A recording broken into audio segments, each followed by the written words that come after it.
Good evening, TheoTrade. This is Corey Rosenblum, man.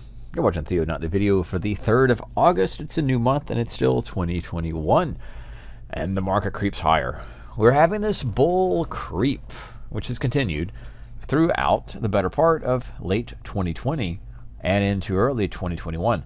And by that, I mean the last significant pullback, if you want to consider that, or if I want to consider that, really was into October and November of 2020. And the other pullbacks, the most significant or biggest number of pullback in the S&P has been about 200 points. And that was round about March. And most recently, I call these rubber band snapbacks. And that's been about 150. And that was this swing right here.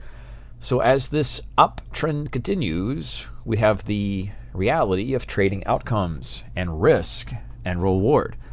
And the risk is, if you are, and I'm not trying to predict the market, but if you are a bull, the risk that you have with calls or other type of bull or bought or long delta position is that you can creep, go up, every day's up, and 1 or 2 days later take out all of those gains.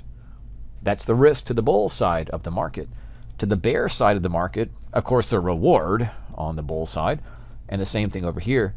Bullish, creep. You gain profit, gain asset appreciation on your positions, if you will, on that creep. That's a reward. But the risk is that sudden, violent pullback. And flip the perspective.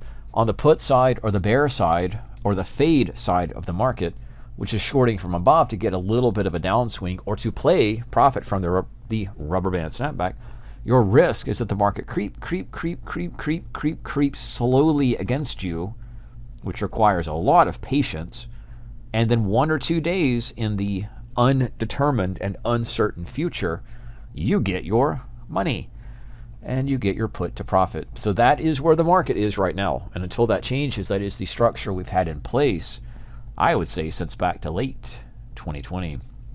And that's, of course, as the series of higher highs and higher lows continue. In the Nasdaq, that is the same logic. So I can't make you a bull, I can't make you a bear, nor can I make myself. But what we can talk about is risk, reward, and outcomes. So to be a bull requires, I was going to say luck, not luck. To be a bull requires patience to hang on when everything looks like it's going to fall down. And the patience to be a bear or a short, valid as that is to wait patiently and hold the positions or roll them if need be to get the pullbacks and to get those rubber band snapbacks.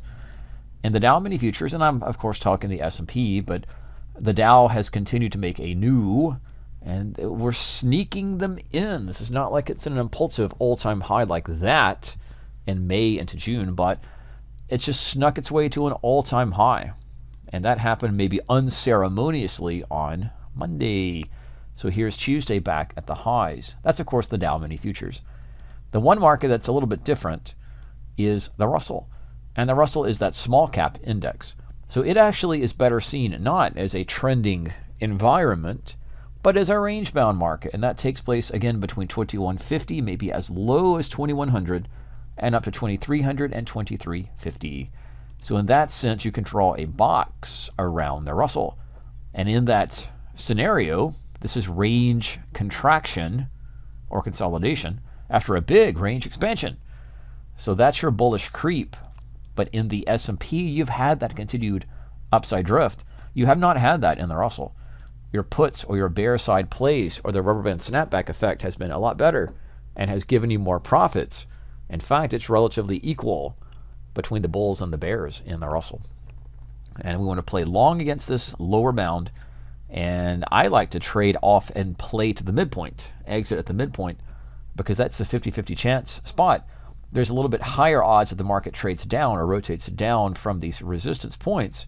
But then again, just filling the gap or fill the midpoint, you can also think of this like a bell curve or standard deviation type function.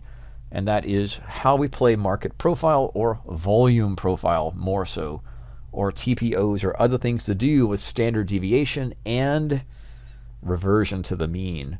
if this is the mean or the average or the middle, you can think of it that way, then the shorts live or are favored at the extremes for the market to go get that midpoint or to go return to the mean, or the professional term would be reversion to the mean. So these can be structured as trades, short from above and long from beneath, to go get that midpoint. And again, that's just bell curve distributions.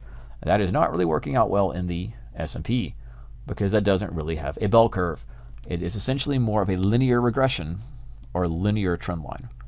So that's the pattern of the market and how that plays into reward and risk. Beyond that, crude oil does have the uptrend, does have higher highs and higher lows.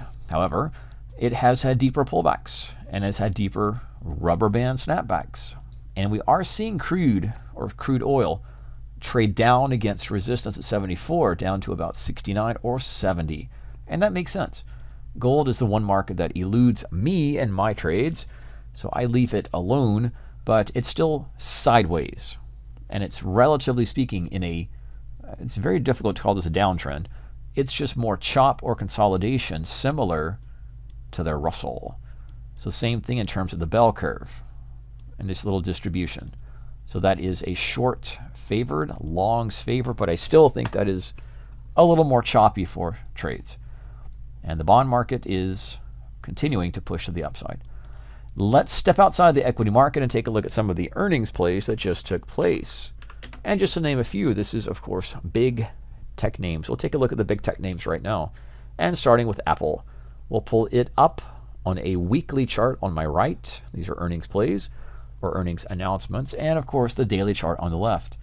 It has given a couple of buy signals as the uptrend continues. And looking at Amazon, we saw what happened next with Amazon. It had a trap, had a sneaky trap. And similar, this is how I'm thinking about Amazon and framing out any opportunities, that Amazon had a sideways base or sideways rectangle for the better part of 2019 into 2020, and that broke to the upside. Similarly, we can draw another one, and we'll do it over here just for comparison's sake, and that way we have our rectangle. This is the same logic about the Russell. Shorting into the highs, buying into the lows, coming out or exiting at the midpoint because that looks like a bell curve function. So again, the shorts would live into this area, the longs would live into this area, and at all points in time, the risk is for a breakout or for the range to end. And I think this is very similar. I'm not saying this will happen, but I'm saying that we had the same range, same logic, an initial breakout that led to a pull back inside the range. So let's just playing the same type of logic in Amazon. And again, this is a big picture analysis, top-down approach of the big tech names and the large market cap names. Microsoft continues to make higher highs, and that is just a stellar trend. Microsoft, I don't think it's a stock that you would think of that has this particular type of linear weekly movement. So this stock, if you're following it, trading it, whatnot, was down to $100 per share in 2018. Now trades about just under 300.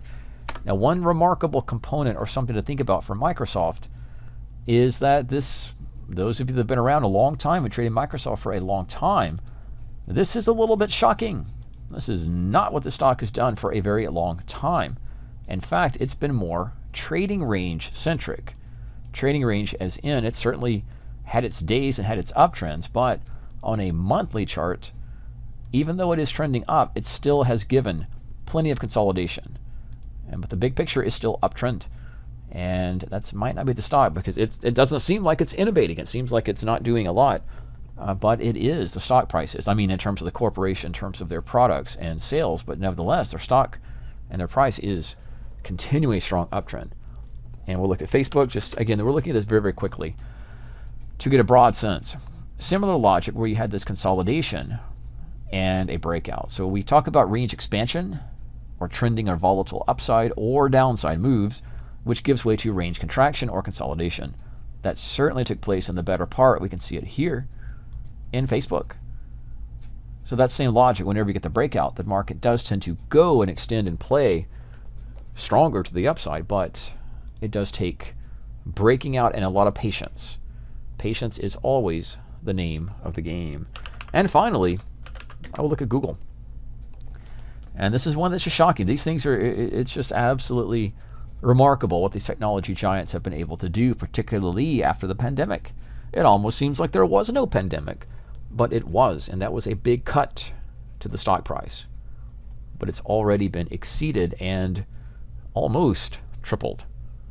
So the bottoms in 2020 were down to the 1,000 print in Google, and now it trades upwards of 2,800. Nevertheless, the concept is to find a trend and to join the trend with pullbacks or retracement trades, and Google just continues to impress. Finishing up the video, these are the stocks in today's session that made new 52-week highs. And for time's sake, I will just list them, but I sort by market cap, and this is a scan list you can have as well. And it should be in your thinkorswim program under the scan and under the public. So if not, let us know, but it should be under new load scan query, public, new yearly highs. And that way you can create your own list. I scan within the S&P 500.